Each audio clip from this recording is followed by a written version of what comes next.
So good morning everyone. Today we are going to start a new series which is related to previous year question series PYQs जो कि हमारे previous year question paper में आए थे, चाहे वो आपका यूपी पीएससी जीडीसी हो, चाहे एलटी ग्रेड हो, चाहे टीजीटी हो, चाहे पीजीटी हो, तो we will learn through the questions.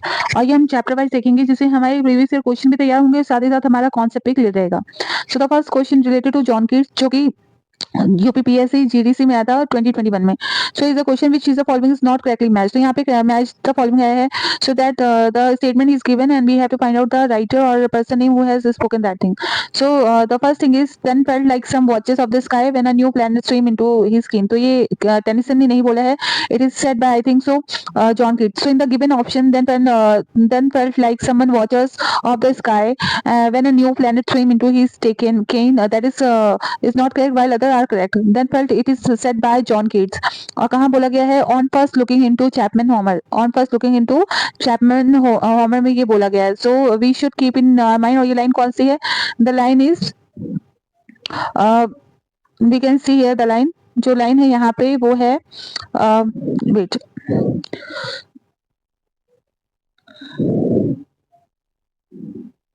The line is 9 to 10 में, ठीक है।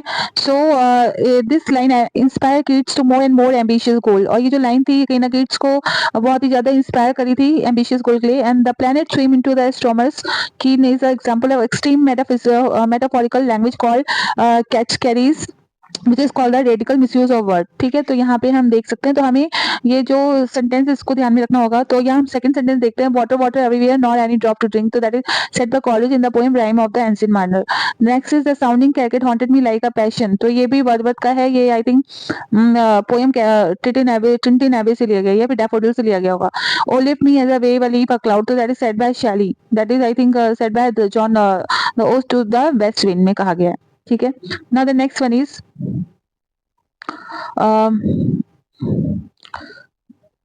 who coined the term negative capability? तो again it is said by John Gates। So हमें जैसा कि बताया, negative capability is a phrase first used in romantic poet John Gates in 1817, and the 1917 who is a 19th century English poet John Gates introduced the term negative capability into the literary world vernacular as mean to create acceptance in regard to unknown।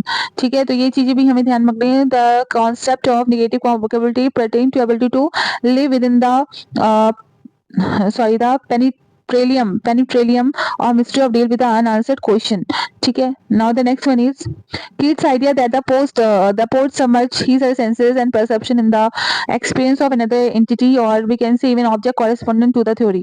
तो एक इसमें भी negative capability में है। तो यहाँ देख सकते हैं negative capability is a phrase was used in romantic poem by romantic poem in 1817 to explain the capacity of the greatest writer। Keats encountered the theory of romanticism with the theory empathy, whereby the poet submerged another entity or even object or on Grecian and empathetically convey its experience and feeling। Now the next one is chronicle वे में हमें करना है। So ये chronology में हमें set करना है। तो that is ode to Nightingale, ode to indolence, to autumn, to Grecian and to Psyche। तो यहाँ पे ये राजस्थान असिस्टेंट प्रोफेसर में है। तो पहला कौन सा है, the first is ode to Grecian urn. तो ये आई थिंक फर्स्ट ओड थी जो कि 1819 में आई थी। तो 1819 में जॉन किट्स ने 6 ओड्स को कंपोज किया था, which are among the most famous and well regarded poem. Keats wrote the first 5 poems, जिसमें से फर्स्ट थी ode on and Grecian, then ode to indolence. ठीक है, after this ode on melancholy, ode to nightingale and ode to Psyche. तो ये सब 1819 में आई थी and they are sequence wise. तो सबसे पहला कौन सा ओड था ओड टू ग्रेशियन, उसके बाद आया ओड टू इंडोलेंस, उसके बाद ओड ऑन मेलंकली आया, उसके बाद ओड टू नाइटिंगेल आया, उसके बाद ode to melancholy ode to Psyche आया, देन लास्ट में आपका टू ऑटम आया। ठीक है, तो ये हम देख सकते हैं in quick succession during the spring and he compose to autumn in September. Now the next one is which poet illustrated empathy in which lines empathy in this line, if a sparrow come before my window I take part in its existence and peek about the gravel। तो ये line किसे गई है, if a sparrow comes before my window, if sparrow comes before my window I take part in it existence and pick about the gravel. तो ये भी कहा गया किट्स के द्वारा। तो ये जो लाइन है it's said by Keats. So इसमें उन्होंने सजेस्ट किया, suggest that the Keats was always on look out for the beautiful thing wherever they occurred. तो किट्स की आदत थी ब्यूटीफुल चीज देखने की, जहां भी वो उसको दिखाई देती थी वो उसके बारे में वो लाइनें बोलता था। Kids seem to believe that it is easy to see beauty in a majestic mountain or stunning sunset, but the activities of the common bird pecking a window contain just much beauty। तो ये वही है कहते हैं ना कि beauty is everything, जो kids की बहुत फेमस पोएम है द थिंग्स ऑफ ब्यूटी, तो उसमें ये कहा गया कि समटाइम हम बहुत ही खूबसूरत चीजों को भी बहुत ही ब्यूटीफुल मानते हैं, लेकिन समथिंग जैसे कि माउंटेन है, लेकिन इसके साथ साथ अगर कोई स्पैरो भी आके आपकी विंडो पे बैठी हो तो that is also the part of beauty. तो ये भी कहीं ना कहीं ब्यूटिफिकेशन का ही डेफिनेशन है या डिस्क्रिप्शन है। Now next is there is a strange union of change and his status in to autumn which Keats himself termed। तो यहाँ पे क्या है, there is a strange union of change and status to autumn, जो उनकी poem थी उसमें Keats ने टर्म किया है। तो ये है स्टेनिशिंग का मतलब यहाँ पे कहना है, तो कह रहे हैं to autumn is an ode by English poet written in 1819 in the word of the Walter Jackson bat.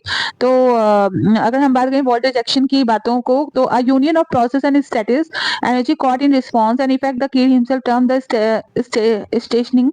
The poet want to describe the autumn as a period of sadness which come after happy spring. So the poet want to say that happiness comes after sadness and sadness come after happiness. So this is the type of the thing he plays. So he used the word. Now the next is John Keats, the La Belle Dame Sans Mercy is a literary ballad. ये क्या है, एक literary ballad है, तो ये आ चुका है UPSC GIC में। तो देखते हैं, La Belle Dame sans Merci poem by John Keats first publish in May 10, 1820 in a literary ballad and whose title means The Beautiful Lady Without Pity. The Beautiful Lady Without Pity. So describe the encounter between the knight and the mysterious elfin beauty who ultimately abandoned him. So the literary ballad were quite popular in England during the 19th century. Example of are found in Keats' La Dame Sans Mercy.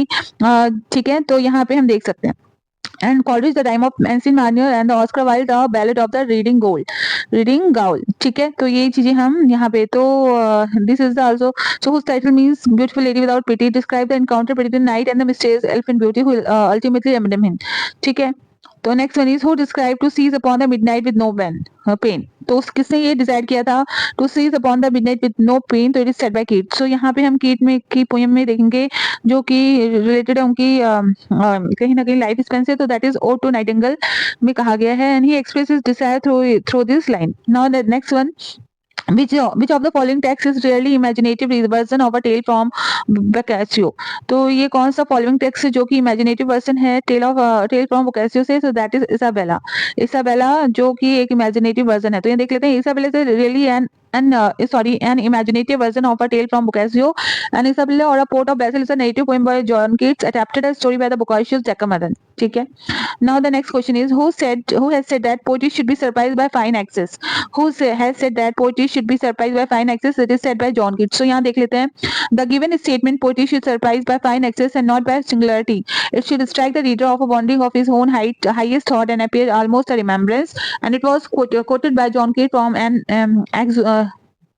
axioms of poetry and the writing process। तो ये coat किया गया है कहाँ पे, on axiom of poetry में ये बताया गया है। तो यहाँ पे जॉन कीट्स बताते हैं कि इन 31 अक्टूबर 1795 से 23 अक्टूबर 1821 was English romantic poet and he was one of the main figure of the second generation of English poet. ठीक है, now next which poem of the John Keats given below is based on Burton's The Anatomy of the Melancholy। तो ये कौन सा है, तो Lamia is the last of our 4 metrical romances written by John Keats। Its source is a short anecdote in Robert Burton's The Anatomy of Melancholy। Keats appended the end of the poem and it is the first appeared in the volume named Isabella published in July 1820। तो यहाँ पे कह रहे हैं कि कौन सी जो poem थी जॉन किट्स की जो कि बेस्ड थी बर्टन की किसमें, the anatomy of the melancholy में। तो यहाँ पे है लामिया। ठीक है, तो Lamia is the last of 4 metrical romance written by John Keats. ठीक है, and it source is short anecdote of Robert Burton the anatomy of melancholy. तो ये कहीं ना कहीं रॉबर्ट बर्टन की जो पोएम थी, ठीक है, शॉर्ट एनेक्डोट था, मतलब not story, that is a type of ballad, उससे लिया गया था।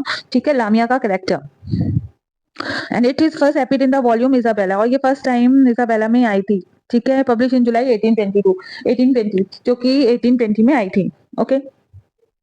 Now the next question we will see here, that is in which of the following poem do we get the references of Dryad, Flora and Ruth। तो कौन सी poem थी John Keats की जिसमें हमें ड्रायड के बारे में, फ्लोरा के बारे में और रूथ के बारे में पता चलता है, तो that is ode to Nightingale.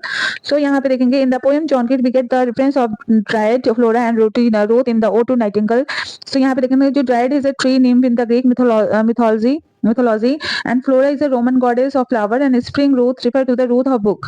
ठीक है, short book both Jewish and Christian scripture। तो इसके बारे में हम देखेंगे। ठीक है, तो जॉन किट्स ने जो कि ड्राइड, फ्लोरा और रूथ का जो है वो ओ टू नाइटिंगेल में पाया जाता है। तो यहाँ जो ड्राइड है वो ट्री के नेम से रिलेटेड है जो कि ग्रीक मिथोलॉजी है, एंड माइथोलॉजी एंड फ्लोरा, एक रोमन गॉडेस के बारे में बोला गया है. Flower and spring Ruth refer to the Ruth of the book. ठीक है. Now the next one is a thing of the beauty joy forever is the opening line of which of the poem by romantic poem John Keats. तो ये Haryana PGT में आया, तो that is come from Endymion. So a thing of beauty joy forever is the opening line Endymion poem by romantic poet John Keats. So Endymion is a poem by John Keats, was published in 1818 by Taylor and Hasey of the Fleet Street in London. तो यहाँ पे फिर से देखेंगे कि ये जो line है ये एंडीमियन से ली गई है, जो कि लिखी गई थी रोमांटिक पोएट के through.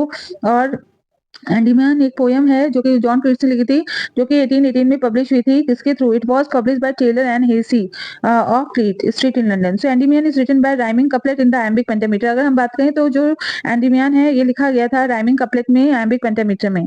So John Keats dedicated the poem to the late poet Thomas Chatterton. तो यहाँ पे हम देखेंगे जो जॉन कीट्स है उन्होंने इस पोयम को डेडिकेट किया था जिसको पोएट थॉमस चैटरटन को. ठीक है. Now the next question is away away for I will fly to thee not charioted to Bettus and his part, but on the viewless wings of poesy. ये किसे का? Away, away, for I will fly to thee. Away, away, I will fly to, for I will fly to thee, not chariot but by the Bettus and his part, not but on the viewless wings of poesy. तो that is said by Nightingale. Or to the Nightingale. तो यहाँ पे who does Keats address as in the this line? तो he just addressed to Nightingale. तो यहाँ देख लेते हैं. The above line are taken from the John Keats Ode to Nightingale in 1819. In this line, the speaker is addressing the nightingale, a nocturnal bird that is well known for its song. The speaker compares his poetry to the bird song and inspiration for the creativity to flight. ठीक है. तो यहाँ पे ओटू Nightingale से line ली गई है वे करके, जो कि 1819 में आई थी. और इस लाइन में स्पीकर एड्रेस करता है किसको? नाइटिंगल को, जो कि एक नॉक्टर्नल बर्ड है, which is also known for its love song, जो कि अपने लव सॉन्ग के लिए जानी जाती है. And the speaker compare his poetry to the bird song. और कहीं ना कहीं स्पीकर ने अपनी पोएट्री को उस बर्ड के सॉन्ग से कंपेयर किया है. And the inspiration for the creativity to flight. और कहीं ना कहीं इंस्पिरेशन दे रही है क्रिएटिविटी को फ्लाई करने के लिए. Now the next is Keats was a Greek. This comment was given by who said this? This was said by Shelley. P.V. Shelley. ये देखिए आया है आपका उत्तराखंड पीसीएस मेंस में. तो यहाँ हम देख लेते हैं. P.V. Shelley once said Keats was a Greek. John Keats is often called a Hellenist poet, Greek, for he was influenced and inspired by the Hellenism, and he had a deep adoration and love for the Greek mythology and culture, and he had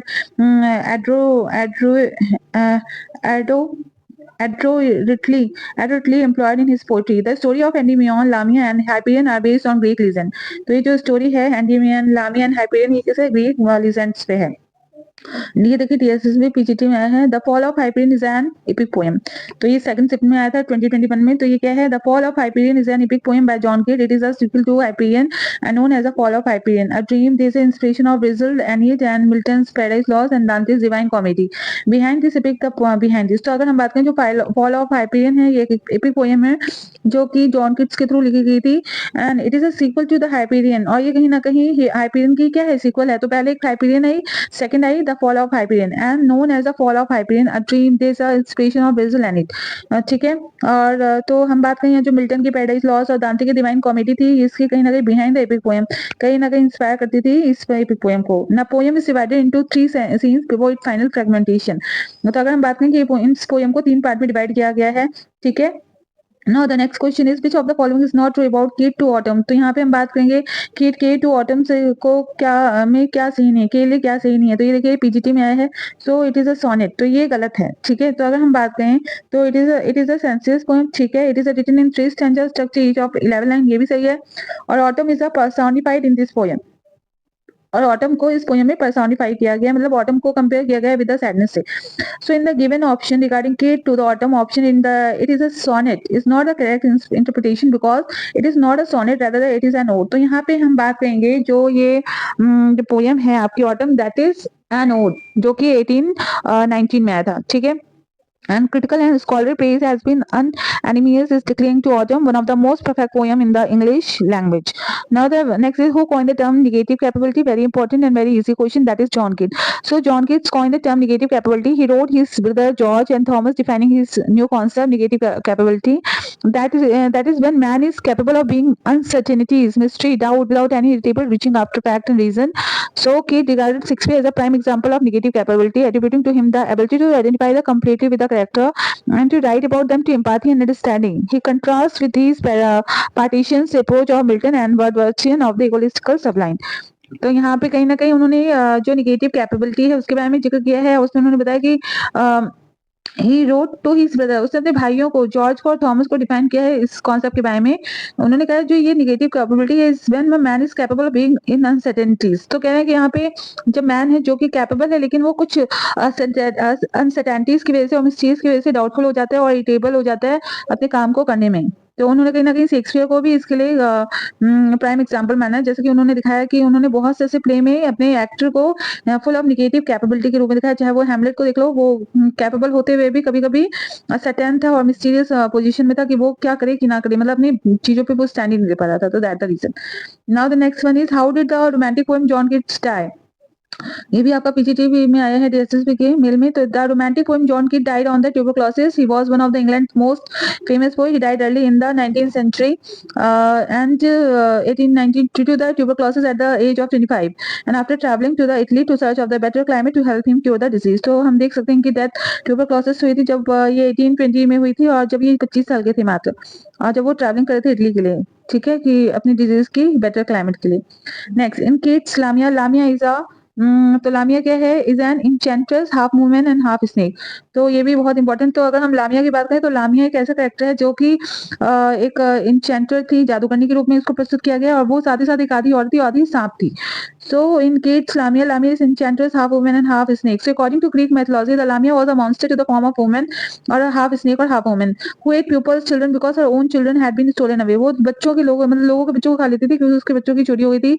And in his poem, Lamia is an enchanter, a liar, an expert when it's come to affair of the heart. और कहा जाता है लामिया एक बहुत ही जादूगरनी थी, वो एक झूठ बोलने वाली थी और बहुत ही ज्यादा एक्सपर्ट थी जब अफेयर की बात होती थी, जिसमें दिल दिल के अफेयर की बात जब होती थी, ठीक है।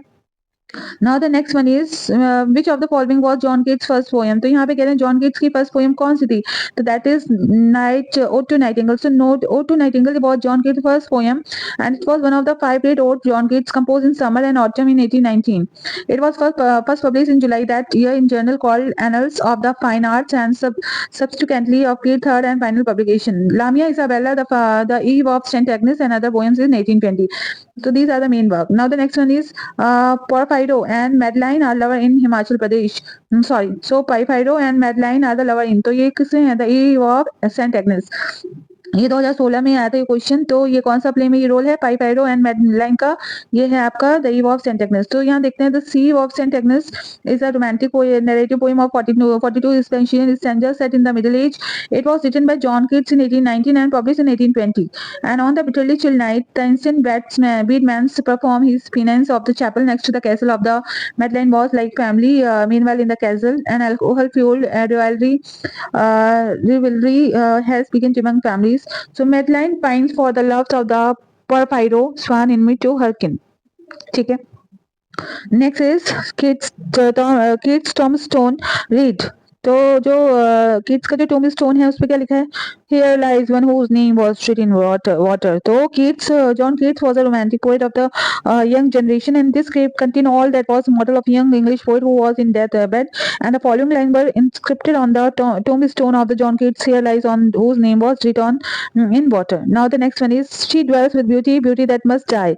Who said this line in the poem? MP assistant professorship में आया, तो that is she dwell with a beauty, beauty that must die. Who said this line? So this is said by John Keats. So Ode on Melancholy is one of the five odes composed by the English poet John Keats in the spring of the 1819, and famous line of this ode is she dwell with that beauty, beauty that must die. Now the next question. I think there are so many questions.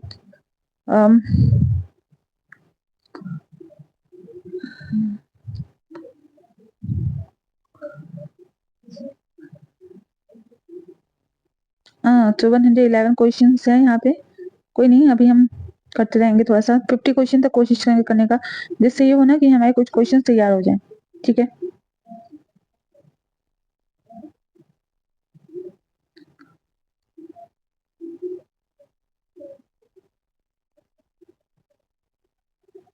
Now the next question is identify from the option given below the feature that makes kids ode on and creation and unique among the other odds. So that is came from previous year question. So that is called the tone and thematic element of the classic ode. तो यहाँ कह रहे हैं जो ode to creation है was written by influential English poet John Keats in 1819 and it was complex and mysterious poem with the disarmingly set up a simple setup the undefined this fake look at the creation and which is decorated with the advocacy image of rustic and rural life in ancient Greek. This ode is rich in tone and thematic element of the classical ode.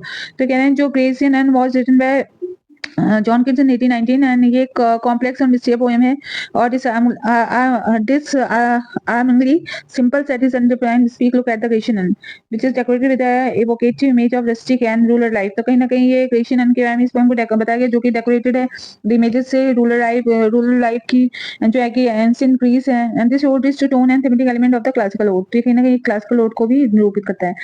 Now the next one is beauty is truth and truth is beauty. Who said this is this line came from the odd on and creation. ये भी बहुत important line है जो कि देखिए UP TGT में भी आया है 2016 में आया है पीजीटी में भी आया है. तो यहाँ देखते हैं the female romantic poem ode on the creation and contain the line beauty is truth and truth is the beauty.